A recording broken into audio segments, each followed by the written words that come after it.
Good morning students, હું છું કુલદીપ ટંડેલ. શ્રી સારસ્વત વિદ્યાલયની અંદર આપ સૌનું હાર્દિક સ્વાગત છે. આપણે ભૌતિક વિજ્ઞાન સબ્જેક્ટનો અભ્યાસ કરી રહ્યા છીએ. તો એ સબ્જેક્ટના ટોપિકની અંદર આપણે આગળ વધીએ ચેપ્ટર નંબર 3 ની અંદર.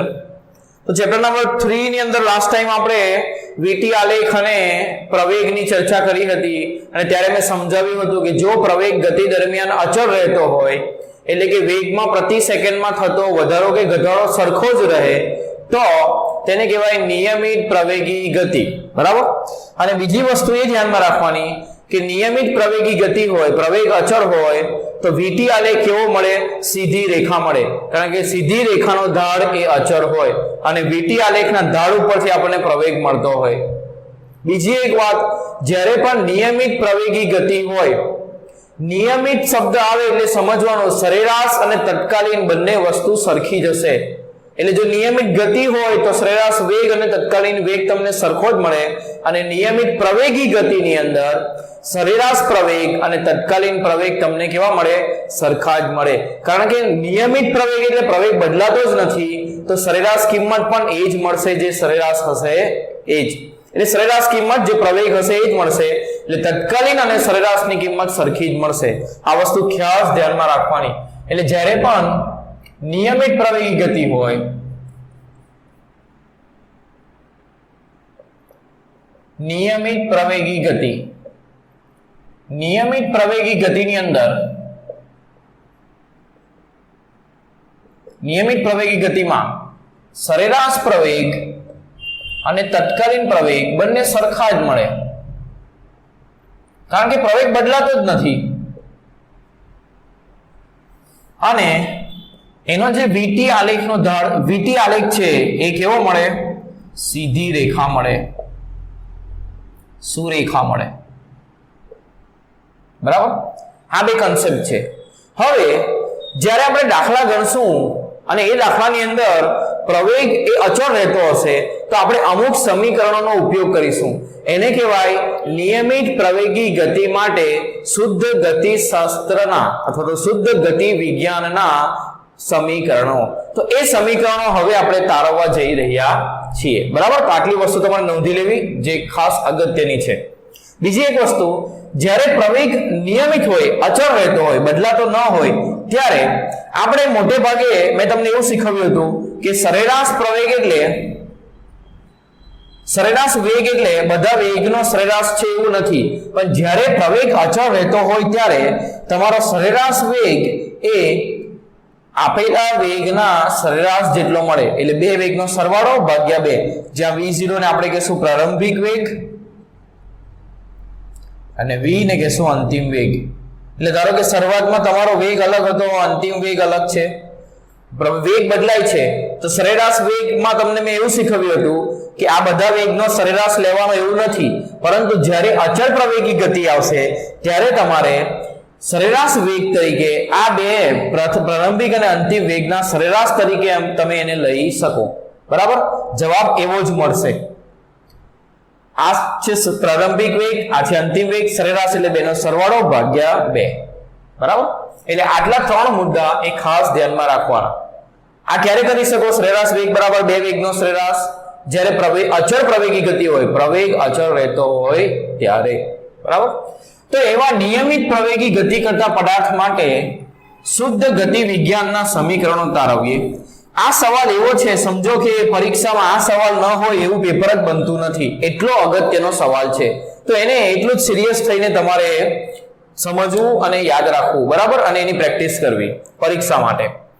અને એવું સમજો કે આ જે શીખવા જઈ રહ્યા છે હવેની મેથડો, એ મેથડ તમારું ભૌતિક વિજ્ઞાન પૂરું થશે ત્યાં સુધી તમે વાપરતા રહેશો. એવું નથી કે આ ચેપ્ટર 3 11મા ધોરણમાં છે એટલે અહીં જ વપરાશે, 12મામાં પણ આ જ વસ્તુ વપરાતું રહેશે, આ સમીકરણો. બરાબર. તો એને ધ્યાનપૂર્વક સમજજો. નિયમિત પ્રવેગી ગતિ માટે શુદ્ધ ગતિ વિજ્ઞાનના સમીકરણો. ખૂબ અગત્યનો સવાલ, સમજો. ધારો કે કોઈ પદાર્થ t = 0 સમયે ગતિની શરૂઆત કરે છે અને તે સમયે તેનો જે વેગ છે તે છે v0, શરૂઆતનો વેગ. અમુક સમય બાદ ધારો કે t સમયે તેનો વેગ આપણે જો માપીએ તો એ v મળે છે અને તે અચળ પ્રવેગ a થી ગતિ કરે છે. બરાબર. તો એના માટે ધારો કે આપણે આલેખ દોરીએ, vt આલેખ, તો એ આલેખ કેવો આવશે? vt આલેખ દોરીએ આપણે આ ગતિ માટે, આ પદાર્થની ગતિ માટે. તો જુઓ 0 સમય એટલે અહીં આવશે, ત્યાં આગળ વેગ કેટલો છે v0, એટલે તે સમયે વેગ હશે v0. 0 સમયે વેગ શું હશે? v0. અમુક સમય t સમય બાદ, એટલે ધારો કે આ t સમય છે, તો આ સમયે વેગ કેટલો કીધો છે? v. તો t સમયે વેગ v એટલે આ બિંદુ થશે. પહેલું બિંદુ આ 0 સમયે વેગ v0, બીજું બિંદુ આ t સમયે વેગ v. બરાબર, બે બિંદુ મૂકી દીધા. હવે અહીંથી અહીં આલેખને જોઈન કરવાનો. કેવો આલેખ આવશે? રેખીય કે અરેખીય? તો ગતિ કેવી છે? નિયમિત પ્રવેગી, પ્રવેગ અચળ રહે એટલે શું રેખા આવે? એટલે સીધી રેખા દોરશું આપણે અહીંથી અહીંની અંદર. તો આ થયો આપણો આ ગતિ માટેનો આલેખ. બરાબર છે, એના ઉપરથી આપણે તારવશું. એટલે તમે એવું સમજી શકો કે આ જે સમીકરણ આપણે તારવીએ છીએ તે આલેખની રીતથી તારવીએ છીએ, આલેખ ઉપરથી તારવીએ છીએ, એટલે આલેખની રીત કહી શકાય. એને બીજી રીતે પણ તારવી શકાય, એટલા માટે તમને સમજાવું છું. બરાબર. હવે આ ગતિ માટે સરેરાશ પ્રવેગ લખીએ તો શું લખાશે? તો સરેરાશ પ્રવેગ બરાબર વેગમાં ફેરફાર ભાગ્યા સમયગાળો. વેગમાં ફેરફાર અંતિમ વેગ v ને પ્રારંભિક વેગ v0, સમયગાળો અંતિમ સમય t ને પ્રારંભિક સમય 0. હવે અહીં આગળ સરેરાશ પ્રવેગ એ જ આપણો તત્કાલીન પ્રવેગ હશે, એટલે સરેરાશને તમે તત્કાલીન તરીકે દર્શાવી શકો. કેમ? અચળ પ્રવેગી ગતિ છે, નિયમિત પ્રવેગી, પ્રવેગ અચળ રહે છે, એટલે સરેરાશ મૂલ્ય અને t સમયનું મૂલ્ય એ સરખું જ હશે, કારણ કે આ પ્રવેગ બદલાતો જ નથી. અત્યારે જ મેં તમને સમજાવ્યું. તો આ t - 0 એટલે t, એને અહીં ગુણીશું તો a * t થશે, બરાબર v - v0 થશે. હવે v0 ને ડાબી બાજુ લાવીએ તો v0 + at બરાબર v, એટલે આ પ્રથમ સમીકરણ આપણું આવ્યું v બરાબર v0 + at. આ પ્રથમ સમીકરણ છે. કયું? તો નિયમિત પ્રવેગી ગતિ માટે આ સમીકરણની આપણને જરૂર પડશે, એટલે એને નંબર 1 આપીએ. બરાબર. આગળ જઈએ. હવે ધારો કે સ્થાનાંતર માટેની અમુક ગણતરી કરીએ તો પદાર્થનું સ્થાનાંતર ધારો કે x લીધું છે આપણે, સ્થાન નથી, યાદ રાખજો. શું છે આ x? સ્થાનાંતરને x તરીકે દર્શાવ્યું છે. તો સ્થાનાંતર vt આલેખ ઉપરથી કેવી રીતે ગણાય? તો vt આલેખમાં ઘેરાતું ક્ષેત્રફળ એ સ્થાનાંતર થાય. તો 0 થી t સમયમાં ઘેરાતું ક્ષેત્રફળ એટલે આ આખું ક્ષેત્રફળ થશે. આ આખું ક્ષેત્રફળ ગણવાનું છે. એને કેવી રીતે ગણશું? તો એક કામ કરીએ કે આ એક કાટકોણ ત્રિકોણનું ક્ષેત્રફળ ગણીએ અને આ એક લંબચોરસનું ક્ષેત્રફળ ગણીએ તો આ આખું ક્ષેત્રફળ મળશે. તો આ કાટકોણ ત્રિકોણને કંઈક નામ આપી દઈએ ABC, અને અહીં નામ આપી દઈએ, ચાલો આને નામ આપીએ O. આ 0 જે છે એને O નામ આપીએ, O અને D. તો સ્થાનાંતર એટલે આલેખ વડે ઘેરાતું ક્ષેત્રફળ. સ્થાનાંતર એટલે આલેખ વડે ઘેરાતું ક્ષેત્રફળ. ચાલો આલેખ વડે ઘેરાતું ક્ષેત્રફળ કેવી રીતે શોધશું? તો ત્રિકોણ ABC નું ક્ષેત્રફળ વત્તા લંબચોરસ BCDO નું ક્ષેત્રફળ, બેના ક્ષેત્રફળનો સરવાળો કરીશું. ચાલો ત્રિકોણ કેવો છે? કાટકોણ ત્રિકોણ. કાટકોણ ત્રિકોણનું ક્ષેત્રફળ શું આવે? 1/3 પાયો ગુણ્યા વેધ. પાયો BC અને વેધ AC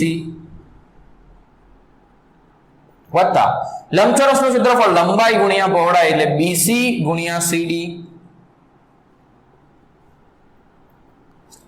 1/3 પાયો કેટલો છે? BC, અહીંથી અહીંની લંબાઈ એટલે આ લંબાઈ, આ લંબાઈ કેટલી થશે? આના જેટલી થશે. આ લંબાઈ કેટલી છે? 0 થી t, એટલે આ લંબાઈ t છે. આ 0 થી t એટલે આ લંબાઈ કેટલી થાય? t, એટલે BC બરાબર કેટલા થશે? t. AC એટલે આ, હવે જુઓ, આ 0 થી V0 એટલે આ લંબાઈ છે V0, ને આ 0 થી V એટલે આ લંબાઈ છે V. આ AC એટલે આપણે આ લંબાઈ શોધવાની છે. કેટલી થશે? V minus V0. અહીંથી અહીં V0 ને અહીંથી અહીં V, તો V minus V0 કરશો તો આ મળશે. એટલે AC બરાબર કેટલા થશે? V minus V0 plus BC. BC ફરી પાછું BC આવ્યું એટલે કેટલું? T. CD આ લંબાઈ કેટલી છે? 0 થી V0 એટલે V0. હવે V minus V0 બરાબર સમીકરણ 1 પરથી શું મુકાય? AT. તો આના ઉપરથી x બરાબર શું લખાશે? 1/2 t into a plus V0t. એટલે આને સરખી રીતે લખીએ તો x બરાબર V0t. V minus V0 બરાબર શું મૂકીશું આપણે? AT મૂકીશું, ખાલી a નહીં, AT. તો V0t વત્તા 1/2 a t into t, t square. એટલે આ સમીકરણ નંબર બીજું આવ્યું. આ આપણું બીજું સમીકરણ. કોના માટેનું? તો અચળ પ્રવેગી ગતિ કરતા પદાર્થ માટે આ સમીકરણ આપણે વાપરી શકીએ. હવે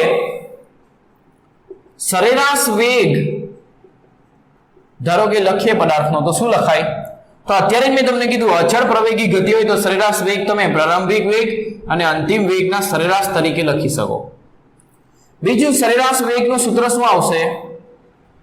તો સ્થાનાંતર ભાગ્યા સમયગાળો. બરાબર? સરેરાશ વેગને v બાર લખીએ. સ્થાનાંતર કેટલું લીધું છે આપણે? x દર્શાવ્યું છે સ્થાનાંતરને x વડે, અને સમયગાળો કેટલો છે? 0 થી t એટલે t સમયગાળો છે. તો x બરાબર શું થશે? v બાર into t થશે. ચાલો, v બાર ની કિંમત આ મૂકીએ, v plus v0/2, અને t ની કિંમત સમીકરણ 1 પરથી શું મુકાશે? t લખવું હોય તો a ને અહીંયા ભાગવું પડે, તો v minus v0/a મુકાય. સમીકરણ 1 ઉપરથી v minus v0/a. આનો અહીંયા કારણ લખીએ, સમીકરણ 1 પરથી t બરાબર v minus v0/a મૂકતા આ મૂક્યું તેથી આવ્યું. અને સરેરાશ વેગનું સૂત્ર આપણી પાસે છે. જગ્યા નથી એટલે આને ભૂસું છું, તમારે આટલું લખી દેવાનું. બરાબર?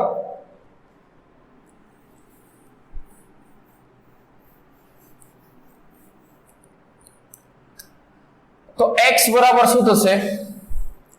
a plus b into a minus b. તો a plus b into a minus b શું થશે? a square minus b square. અને નીચે 2 into a એટલે શું થશે? 2a. આ 2a ને અહીં ગુણીએ તો 2a into x બરાબર v square minus v0 square થયું. તો આ ત્રીજું સમીકરણ આવ્યું, v square minus v0 square બરાબર 2ax. ત્રીજું સમીકરણ. આ ત્રણ સમીકરણો છે અચળ પ્રવેગી ગતિ માટેના અથવા તો નિયમિત પ્રવેગી ગતિ માટેના. જેની ગતિમાં પ્રવેગ બદલાતો ન હોય એ ગતિ માટે તમે આ ત્રણ સમીકરણો વાપરી શકો. આ ત્રણ સમીકરણોની અંદર આ થિયરી અહીં પૂરી થઈ. બરાબર? હવે અમુક વસ્તુ સમજાવવા માટે તમને લખાવું છું કે જે v0 છે એ શું હતો? તો શરૂઆતનો વેગ, પ્રારંભિક વેગ. v શું હતું? તો અંતિમ વેગ. x સ્થાનાંતર. હવે એક વસ્તુ ધ્યાન રાખજો કે જો ગતિ એક જ દિશામાં થાય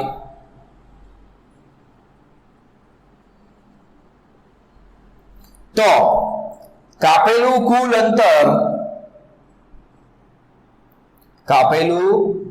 અંતર અને સ્થાનાંતર સમાન મળે. એટલે કાપેલા કુલ અંતર માટે પણ આ સૂત્ર આપણે વાપરી શકશું જો ગતિ એક જ દિશામાં થતી હોય તો. અને t આપણો શું છે? સમયગાળો છે, સમય નથી, ધ્યાન રાખજો. t સમયે એવું નથી, t શું છે? સમયગાળો. અહીં આપણે એવું ધાર્યું કે આનો સ્થાનાંતર x છે, એનો મતલબ શરૂઆતમાં એ 0 સ્થાને હતું અને થોડા સમય બાદ તે x સ્થાને છે, એટલે બેનો તફાવત, બે સ્થાનનો તફાવત x આવ્યો છે. અહીં આપણે એવું ધાર્યું છે કે શરૂઆતનું સ્થાન એ 0 છે. t બરાબર 0 સમયે સ્થાન આપણે શું લીધું? 0. અને t બરાબર t સમયે સ્થાન આપણે લીધું x. એટલે સ્થાનાંતર અંતિમ સ્થાન માઇનસ પ્રારંભિક x માઇનસ 0 એટલે x આવે. પરંતુ જો પ્રારંભિક સ્થાન t બરાબર 0 સમયે સ્થાન ધારો કે x0 હોય અને t બરાબર t સમયે જો સ્થાન x હોય તો સ્થાનાંતર કેવી રીતે લખાશે? અંતિમ સ્થાન માઇનસ પ્રારંભિક. એટલે જ્યાં x લખતા હતા તેની જગ્યા પર x માઇનસ x0 મૂકી શકો. એટલે કે આ જે સમીકરણ છે v v0 plus at, એમાં તો સ્થાનાંતર છે જ નહીં, એટલે એવું ને એવું જ આવશે. x બરાબર v0t plus half at square, તો એની અંદર તમે x ની જગ્યા પર શું મૂકશો? x minus x0. x0 ને જમણી બાજુ લઈ જશો એટલે પ્રારંભિક સ્થાન વત્તા v0t plus half at square, આ પ્રમાણેનું સૂત્ર થશે. પછી v square minus v0 square બરાબર 2ax આવશે. તો x ની જગ્યા પર આપણે શું મૂકીશું? x minus x0. એટલે જ્યારે શરૂઆતનું સ્થાન કોઈક અલગ હોય ત્યારે આ પ્રમાણે સમીકરણો વાપરીશું. આવું મોટે ભાગે થશે નહીં, પણ કોઈક વાર જરૂર પડે એટલા માટે સમજાવ્યું તમને. બરાબર? તો આ થિયરી ખૂબ ખૂબ અગત્યની, અને પેપરની અંદર આ થિયરી હશે જ એવું પેપર નીકળશે.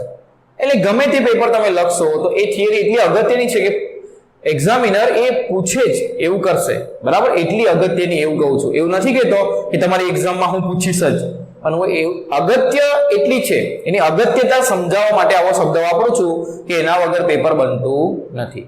તો આ સમીકરણો આપણે આલેખની રીતે તારવ્યા.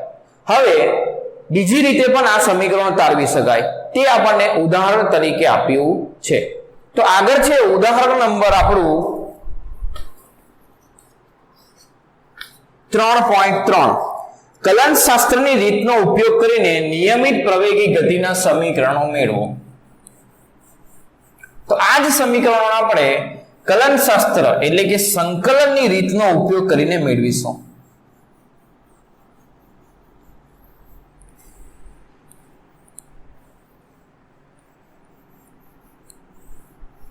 હવે સંકલન તમે બરાબર પ્રેક્ટિસ કરી હશે તો તમને અહીં બહુ કામ લાગશે. ધ્યાન આપજો. બરાબર? સંકલનની પ્રેક્ટિસ ખૂબ જરૂરી છે. તમે કરી હશે એવી હું આશા રાખું છું.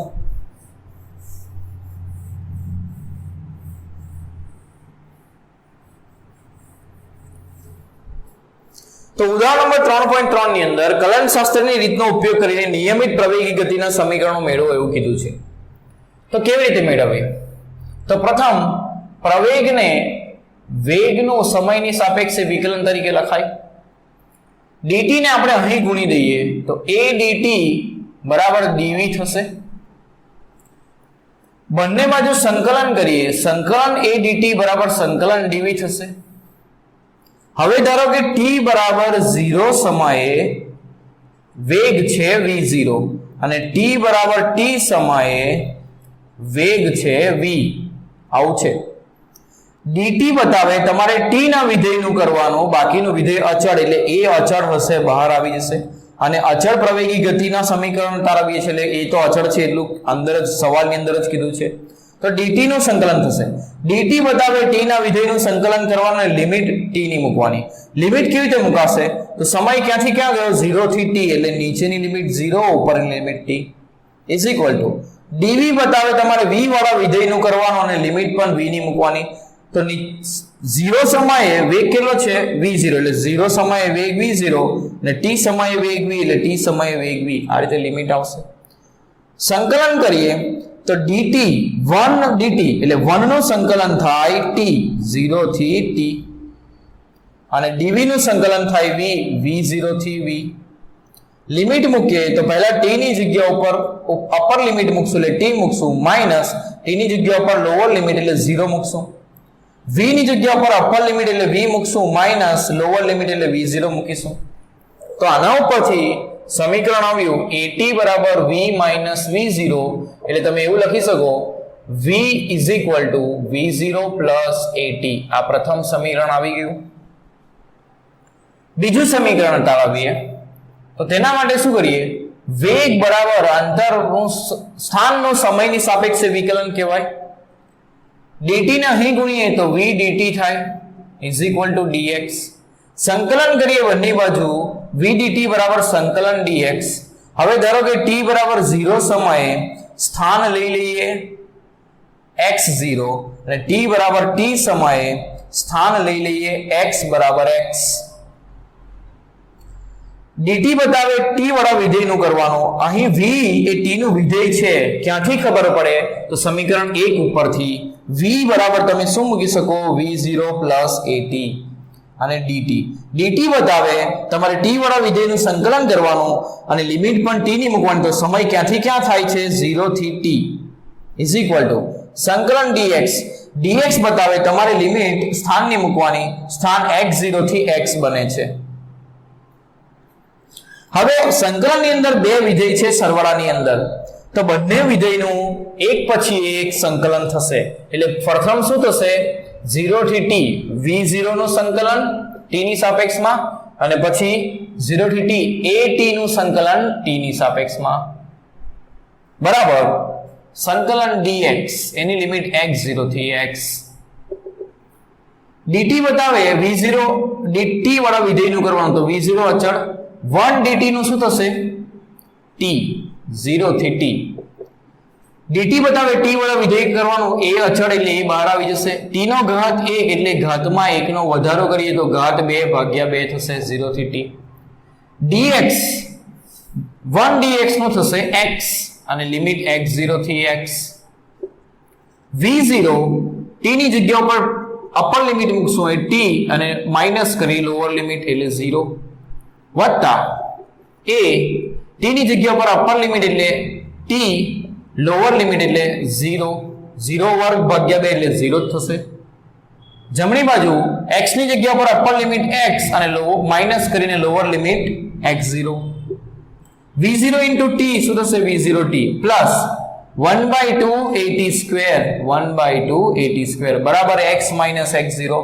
x0 ને ડાબી બાજુ લાવો તો x બરાબર x0 plus v0t plus half at square તો આ જ સમીકરણ હતું આપણું બીજું જે આપણે ટાળવ્યું t સમય સ્થાન એ x છે ગુજવાતા નહીં ઘણી વખત આપણે સ્થાનાંતરને પણ x તરીકે લખીએ છીએ જ્યારે સ્થાન શરૂઆતનું કંઈક અલગ હોય ત્યારે જ આપણે આવું સમીકરણ લખીએ છીએ બાકી તો આપણે x ને સ્થાનાંતર તરીકે લઈએ છીએ શરૂઆતનું સ્થાન જો 0 હોય તો અહીં 0 આવશે એટલે આપણું સ્થાનાંતર થઈ જશે x બરાબર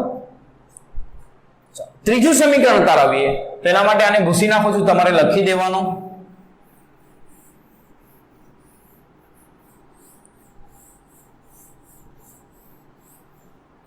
ત્રીજું સમીકરણ તારવવા a બરાબર dv/dt આ જ સૂત્ર વાપરીએ હવે આપણે એવું કરીએ કે dx વડે ગુણીએ ઉપર અને dx વડે ભાગીએ કોઈ ફેરફાર થશે નહીં થશે dx કેન્સલ થઈ જશે પરંતુ એનો ઉપયોગ આપણે એવી રીતે કરીશું કે આ dx ને હું અહીં લાવું અહીં લખું અને આ dt ને અહીં લખું dx/dt સ્થાનનું સમયની સાપેક્ષે વિકલન એ શું આપશે તમને વેગ હવે આ dx ને અહીં લઈ જાઉં તો a dx બરાબર v dv લખાય બંને બાજુ સંકલન કરીએ a dx બરાબર સંકલન v dv dx બતાવે a અચળ અને x ના વિધેયનું કરવાનું dv બતાવે v ના વિધેયનું કરવાનું બરાબર શરૂઆતનો વેગ હતો v0 અને અંતિમ વેગ હતો v જ્યારે વેગ v0 હતો ત્યારે સ્થાન હતું x0 અને અંતિમ સ્થાન છે x dv બતાવે v ની લિમિટ મૂકો dx બતાવે x ની લિમિટ મૂકો dx નું સંકલન શું થશે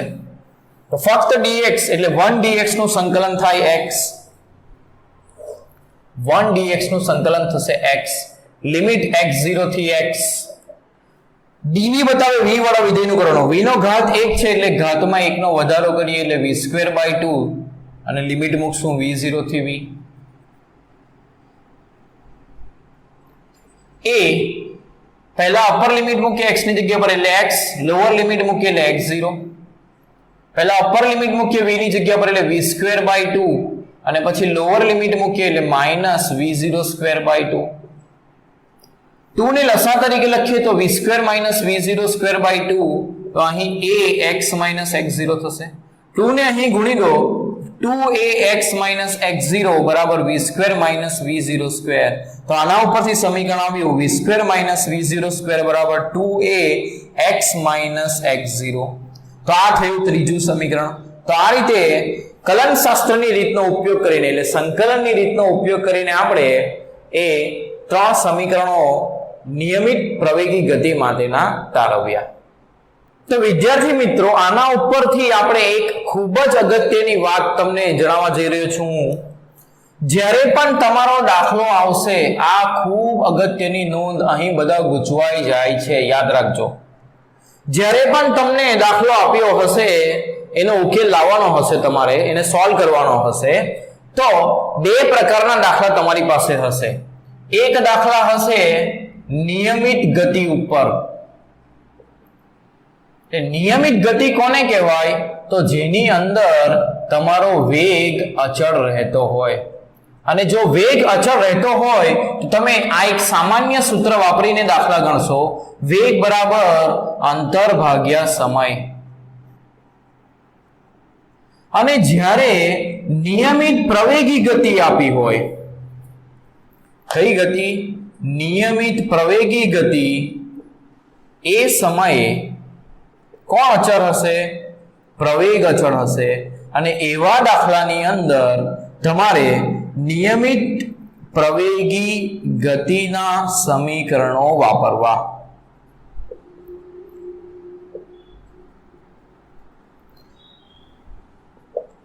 તો આ ખૂબ અગત્યનું, બધા ગૂંચવાઈ જાય છે. દર વખતે આપણે આ ત્રણ સમીકરણથી બધા દાખલા કરીએ એવું નથી. હા, આ ચેપ્ટર ની અંદર ભાર મૂક્યો છે આ પ્રકારની ગતિ ઉપર, એટલે મોટા ભાગના દાખલા એ આ સમીકરણો ઉપરથી સોલ્વ થશે. પરંતુ એનો મતલબ એવો નથી કે વગર જોઈએ આપણે ગમે ત્યારે એ સમીકરણો લગાવી દેવાના. હંમેશા જોવાનું તમારે આ વસ્તુ છે, તમારો પ્રવેગ અચળ છે તો જ તમે આ વાપરી શકો દાખલામાં આ જ સમીકરણો. અને જો વેગ અચળ હોય તો તમારે વેગ બરાબર અંતર ભાગ્યા સમય આ સામાન્ય સૂત્ર વાપરવાનું હોય છે. એટલે આ ખૂબ અગત્યની નોંધ, યાદ રાખજો. આના ઉપરથી દાખલા થશે બધા. હવે એક ઉદાહરણની અંદર આપણને ઉદાહરણ 3.5 ની અંદર એક વસ્તુની ચર્ચા કરવા માટે કીધી છે, મુક્ત પતન. એ એકચ્યુઅલી એક ટોપિક છે, સમજો, જેની ચર્ચા કરવા માટે આપણને જણાવવામાં આવ્યું છે. તો મુક્ત પતન એટલે એનો ઉદાહરણ નંબર આપણે જોઈ લઈએ. 3.5 જ છે. 3.5 ઉદાહરણની અંદર આપણને મુક્ત પતનની ચર્ચા કરવા માટે કીધું છે. ઉદાહરણ નંબર 3.5. તો મુક્ત પતન એટલે શું? તો કે પૃથ્વીની સપાટીની નજીક કોઈ પદાર્થને તમે હવામાં છોડી દો તો પૃથ્વીના કારણે લાગતા ગુરુત્વાકર્ષણ બળના કારણે એ નીચે તરફ ગતિ કરશે. આ પેનને હું છોડી દઉં તો ક્યાં જશે? નીચે. અને એ ગતિમાં એમાં જે પ્રવેગ ઉદ્ભવશે ગુરુત્વાકર્ષણને કારણે ઉદ્ભવે છે એટલે તેને કહેવાશે ગુરુત્વ પ્રવેગ. અને એનું જે મૂલ્ય છે એ હંમેશા અચળ હોય છે, એને g વડે દર્શાવે છે. એનું મૂલ્ય હંમેશા એ 9.8 મીટર પ્રતિ સેકન્ડ સ્ક્વેર મળે છે. ફરીથી સમજાવું, કોઈ પણ પદાર્થને પૃથ્વીની સપાટીની નજીકના વિસ્તારમાં છોડી દેતા તે ગુરુત્વાકર્ષણ બળના કારણે નીચે તરફ ગતિ કરશે અને તેના કારણે તેમાં જે પ્રવેગ ઉદ્ભવશે એને કહેવાય ગુરુત્વ પ્રવેગ. અને અહીં આપણે હવાનો અવરોધ અવગણવાનો છે. એટલે શું? તો કે આ પદાર્થ, આ એક બોલને મેં અહીંથી છોડી દીધો તો એ નીચે જશે, ત્યારે હવાના કારણે એને ઉપર અવરોધક બળ લાગશે. હવામાં એ ઘસડાશે એટલે એને અવરોધક બળ લાગશે ઉપર તરફ, પણ એને અહીં અવગણવાનું છે. હવાનું અવરોધક બળ અહીં લેવાનું નથી. તમે પણ જો બાઇક પર જતા હો તો હવા લાગે એટલે તમે પાછળ ફેંકાવો. કોના કારણે? હવાના અવરોધક બળના કારણે. તો એવું અવરોધક બળ અહીં અવગણવાનું છે. અહીં ફક્ત કયું બળ લેવાનું છે? ગુરુત્વાકર્ષણ બળ. તો આ બળના કારણે આ પદાર્થની અંદર જે પ્રવેગ ઉદ્ભવશે એને કહેવાશે ગુરુત્વ પ્રવેગ. એને શું કહેવાશે? ગુરુત્વ પ્રવેગ. તો પદાર્થની આવી ગતિને કહેવાય મુક્ત પતન. હવે થિયરિટિકલ આપણે આ જોયું, પરંતુ તમને સાદી ભાષામાં સમજાવું. મુક્ત એટલે જેને આપણે છોડી દીધું. બે રીતે છોડી શકો. આ પેન ઉપર છોડી દીધી, આ પેન નીચે છોડી દીધી, આ પેન આમ છોડી દીધી, આમ ફેંકી એટલે આમ જશે. આ બધી ગતિની અંદર પેન મુક્ત થઈ ગઈ એટલે એ બધી ગતિ શેમાં લેવાની છે? મુક્ત પતનની અંદર. હવે જુઓ, બળના કારણે કેવી રીતે પ્રવેગ ઉદ્ભવે એ સમજાવું. એ ભલે આગલા ચેપ્ટરની અંદર આવશે, પણ અહીં તમને ફક્ત સમજણ માટે આ ક્યાંથી આવ્યું એ સમજાવવા માટે તમને ઇન્ફોર્મેશન આપું છું. તો આ પદાર્થ ધારો કે v જેટલા વેગથી આ દિશામાં ગતિ કરે છે, આમ અચળ વેગથી આમ જાય છે. ધારો કે પાછળથી એને ધક્કો મારીએ તો, બળ લગાવીએ તો એ ઝડપથી જવા લાગશે એટલે એનો વેગ વધશે. વેગ વધ્યો એટલે શું ઉદ્ભવે? પ્રવેગ ઉદ્ભવે. હવે ધારો કે કોઈ પદાર્થ v વેગથી આ દિશામાં જાય છે, એને તમે પાછળની તરફ ખેંચો તો એ ધીમો પડશે એટલે એનો વેગ ઘટશે. વેગ વધે કે વેગ ઘટે, વેગ બદલાય એટલે શું ઉદ્ભવે? પ્રવેગ. એટલે પ્રવેગ ત્યારે જ ઉદ્ભવે જ્યારે પદાર્થ પર શું લાગે? બળ. અને જે પદાર્થ મુક્ત હોય, જેને આપણે પકડી રાખ્યો નથી, હવામાં ગતિ કરે છે, તેના ઉપર બળ હંમેશા કયું હોય? ગુરુત્વાકર્ષણ બળ. અને ગુરુત્વાકર્ષણ બળના કારણે પદાર્થની અંદર જે પ્રવેગ ઉદ્ભવે છે એને નામ આપવામાં આવ્યું ગુરુત્વ પ્રવેગ. 8મા ચેપ્ટરની અંદર આ આખો ટોપિક આવશે ત્યારે આપણે ડીપમાં ચર્ચા કરીશું. અહીં ફક્ત એટલી જ વસ્તુ સમજવાની છે કે એ જે પ્રવેગ છે એને g વડે દર્શાવાય છે, બરાબર? ગ્રેવિટેશનલ એક્સેલરેશન ઉપરથી g લખ્યું છે, એનું મૂલ્ય હોય છે 9.8 મીટર પ્રતિ સેકન્ડ સ્ક્વેર. માઇનસ શેના માટે લખ્યું? તો આપણે ઉપર તરફની ગતિને ધન તરીકે લઈએ અને નીચેની દિશાને ઋણ તરીકે લઈએ તો આ પ્રવેગ નીચેની દિશામાં ઉદ્ભવે છે. ગુરુત્વાકર્ષણ બળ જે દિશામાં હશે એ દિશામાં પ્રવેગ ઉદ્ભવશે. ગુરુત્વાકર્ષણ બળ નીચેની દિશામાં છે એટલે પ્રવેગ પણ નીચેની દિશામાં ઉદ્ભવે. તેથી એને આપણે માઇનસ તરીકે લઈશું, કારણ કે આપણે ઉપરની દિશાને પ્લસ, નીચેનીને માઇનસ લઈએ છીએ. જમણી બાજુ પ્લસ, ડાબી બાજુ માઇનસ, આવી રીતે મોટે ભાગે આપણે લેતા હોઈએ છીએ. એટલે માઇનસ શેના માટે તમને સમજાયું હશે. બીજી ખાસ નોંધ, આ પ્રવેગ પદાર્થના દળ પર આધારિત નથી. એટલે ધારો કે પહેલા મારે લઈ જઈને હું કોઈ એક પેનને છોડું કે મોટા હાથીને છોડું, બંનેમાં ઉદ્ભવતો પ્રવેગ એ 9.8 જ હશે. પદાર્થ ગમે તે હોય, આટલો નાનો દડો હોય, ફૂટબોલ હોય કે મોટી બસ હોય, બધામાં ઉદ્ભવતો પ્રવેગ મુક્ત પતનમાં કેટલો હોય? 9.8 મીટર પ્રતિ સેકન્ડ સ્ક્વેર જ હશે. એ કેવી રીતે 8મા ચેપ્ટરની અંદર બધું આવશે. અત્યારે ફક્ત એ સમજવા માટે આ યાદ રાખવાનું છે, બરાબર? તો હવે આ પ્રવેગ એ પદાર્થના દળ પર આધારિત નથી, એ ખાસ ધ્યાનમાં રાખવાનું. હવે ધારો કે પદાર્થ મુક્ત પતન કરે એટલે તમે મુક્ત પતન એટલે એને અહીં પકડી રાખ્યો છે, અહીંથી તમે એને છોડશો. પકડી રાખ્યો છે એટલે એને શરૂઆતમાં એનો વેગ શું હશે? 0. પછી તમે છોડશો એટલે એનો વેગ વધતો જશે. અમુક વેગથી જમીન પર આવશે. અહીં આગળ એનો વેગ અથડાશે તે સમય કંઈક હશે. અથડાઈ ગયા પછી તો અટકી જવાનો છે જમીન પર, પણ ત્યારની વાત નથી. અથડાય ત્યારે અમુક વેગ એની પાસે હશે, એટલે અંતિમ વેગ કંઈક હશે. અને એની અંદર જે પ્રવેગ ઉદ્ભવશે એ કેટલો હશે? ગુરુત્વ પ્રવેગ g. અને નીચેની દિશામાં એટલે શું લીધું છે? માઇનસ. તો મુક્ત પતન કરતા પદાર્થ માટે જો અચળ પ્રવેગી ગતિના સમીકરણો વાપરીએ, v બરાબર v0 પ્લસ at, તો v0 શું છે? 0. એટલે આ 0 થશે. a બરાબર માઇનસ g એટલે v બરાબર માઇનસ gt. આવું સમીકરણ લખી શકો. બીજું સમીકરણ x બરાબર v0t plus half at square. તો આની અંદર તમે v0 0 મૂકશો એટલે આ પદ 0, a બરાબર માઇનસ g મૂકશો એટલે માઇનસ હાફ gt સ્ક્વેર. આવું સમીકરણ વાપરી શકશો. ત્રીજું સમીકરણ v square minus v0 square બરાબર 2, a ની જગ્યા પર માઇનસ g મૂકશો એટલે માઇનસ g x. આ પ્રકારનું સમીકરણ વાપરી શકશો. તો મુક્ત પતન કરતા પદાર્થ માટે આ સમજૂતી તમારે સમજવા માટે છે. આવો કોઈ સવાલ નહીં પૂછાશે કે મુક્ત પતન કરતા પદાર્થની ગતિની ચર્ચા કરો. આ ગણતરીમાં ઉપયોગમાં લેવાનું છે. તો હવે પછી આપણે આના ઉપરના દાખલાઓ ગણીશું. તો આ વસ્તુ ખાસ ધ્યાનમાં રાખજો વિદ્યાર્થી મિત્રો, આ તમને બહુ બહુ કામ લાગશે. દાખલો વાંચીને જોવાનો અંદર પ્રવેગ અચળ આપેલો છે કે વેગ અચળ આપેલો છે. શબ્દ જોવાનો નહીં તો નિયમિત ગતિ છે કે નિયમિત પ્રવેગી ગતિ છે. નિયમિત પ્રવેગી ગતિ છે. એ પ્રમાણે તમારે સમીકરણોનો ઉપયોગ કરવાનો થશે.